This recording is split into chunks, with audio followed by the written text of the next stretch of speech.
የቀድሞ ጠቅላይ ሚኒስትር መለስ ዜናዊ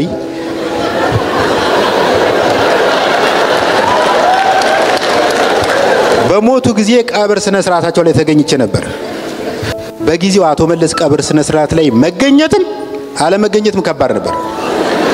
በቀብር ስነ ስርዓታቸው ላይ ከተገኘህ ባገዛዛቸው የተበደለው ህዝብ ጠምዶ ይይዛል።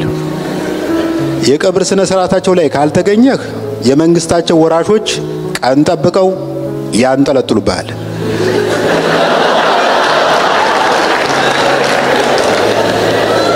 ስለዚህ ምን ላርግ ብዬ አሰብኩና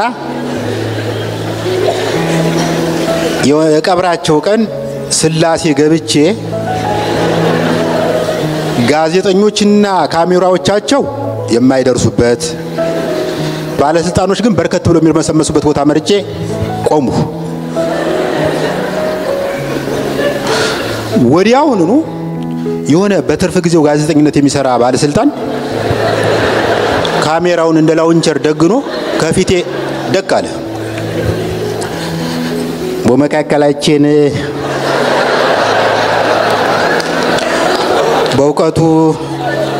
በእውቀቱ ስዩም መስፍን የተባለ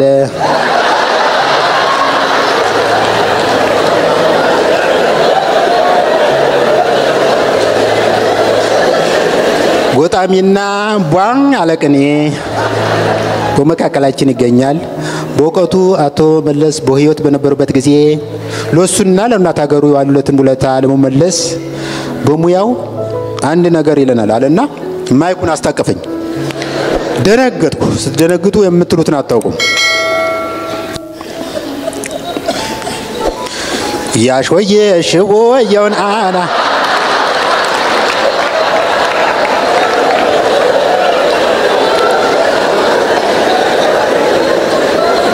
ያሽወየ ሽወየን አና ሰውየው የሰማውን ማመን አቃተው። ከመርዶ በላይ ይሄን ያስደነገጠው ሽወየ ስትሰማው ልበል ያሟል ወሽቦ ነበር። ይሄንን ቁምቡል ላይ መሰል አንገትን ማነቅ ወሰውየው ቀብር ላይ የሰርግ ጭፈራ ተጨፈራለ እንዴ? ይቅርታ ሰርግና ሞት አንድ ነው ሲባል ሰምቼ ነው።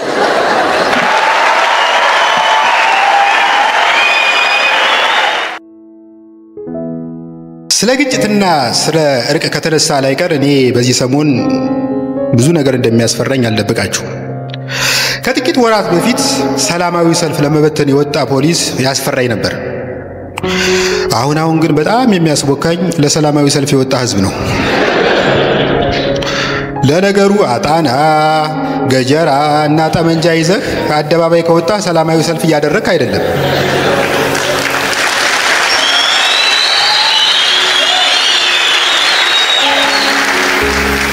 ያካሄድክ ያለው ለዘብተኛ ትጥቅ ትግል ነው።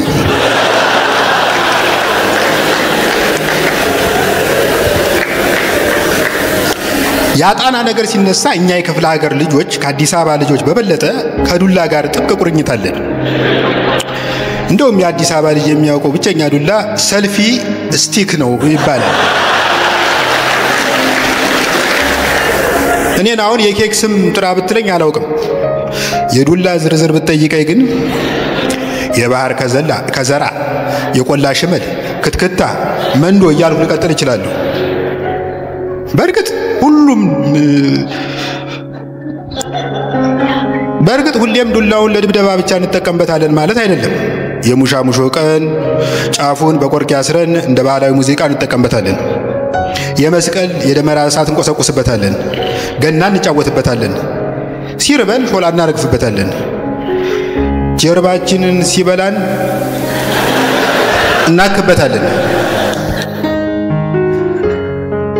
እኔ የአዲስ አበባ ልጅ በጣም ነው አንጀቴን የሚበላው። የምር የአዲስ አበባ ልጅ እኮ በጣም ካልቸገረው በቀር ማጀራት አይመታም። ከመታም በስሱ የተመቹን ሰብአዊ መብት ባገናዘበ መልክ ነው።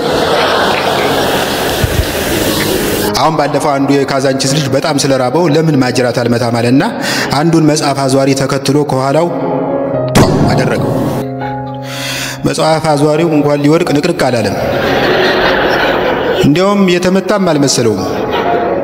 የሆነ ሰው ትከሻውን ቸብ አድርጎ ያበረታታው ነው የመሰለው። ከዚያ ዞር ብሎ ወንድሜ ማጅራት መምታት ፈልገሽ ነው? የአዲስ አበባው ልጅ ታዲያ እንደዚህ አይደለማ፣ አጠገቡ ያለውን ችካል ነቅሎ እንዲህ ነው የሚመታው። ነፍስ ይማር ብለን እንቀጥላለን።